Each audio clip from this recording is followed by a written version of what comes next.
Puluhan tahun lalu, sistem keamanan berbagai perusahaan di Amerika berhasil dibobol.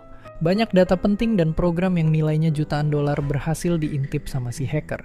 Ada yang khawatir kalau ini dibiarin aja, dia bisa masuk ke markas utama pemerintah Amerika dan ngebocorin info-info A1. Tapi dia nggak berasal dari negara lawan, bukan juga dari geng mafia.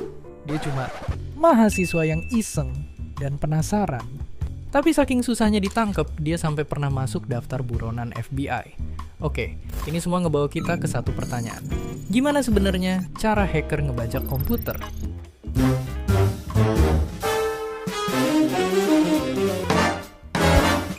Oke, jadi sebenarnya ngehack itu nggak selalu kayak di film-film gini. Kadang caranya bisa sepele, bahkan nggak kita sadari. Salah satu yang cukup sering ditemuin yaitu lewat program bajakan. Program berbayar yang udah diakalin biar bisa dipakai gratis. Mereka biasanya bisa kita temuin dari situs-situs nggak resmi. Nah, buat bikin program bajakan, hacker bakal ngebongkar dulu isi program aslinya biar bisa diutak-atik. Dari situ, mereka jadi bisa nyelipin program jahat yang sebelumnya udah dibikin. Terus program yang udah dimodif dibungkus lagi sampai jadi mirip banget sama yang ori. Jadi pas kita download, yang kepasang di komputer bukan cuma aplikasi bajakan, tapi juga program jahat tadi. Ibarat serigala berbulu domba. Sungguh cerdik. Tapi terus gimana program jahat ini bisa sampai ngebajak komputer kita? Biar lebih ngerti, kita harus tahu dulu kalau program jahat yang bisa nyusup ke komputer tadi itu punya nama keren, malware. Jenisnya ada banyak banget, tergantung tujuannya si hacker.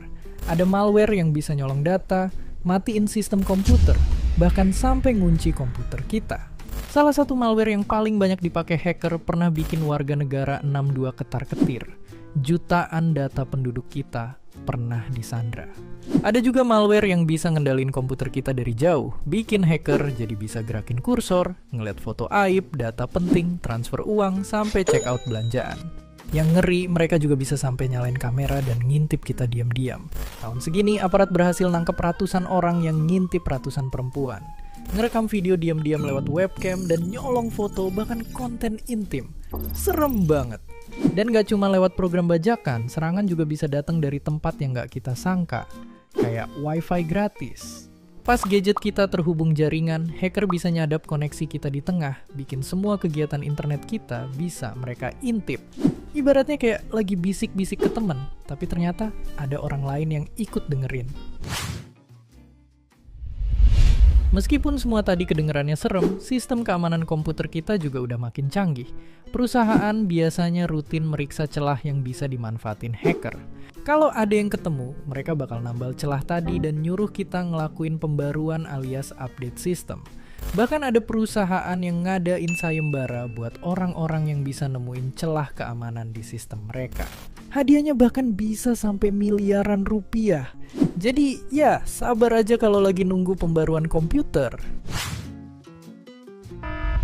Tapi sebenarnya mau sistem secanggih apapun, semuanya balik lagi ke manusianya.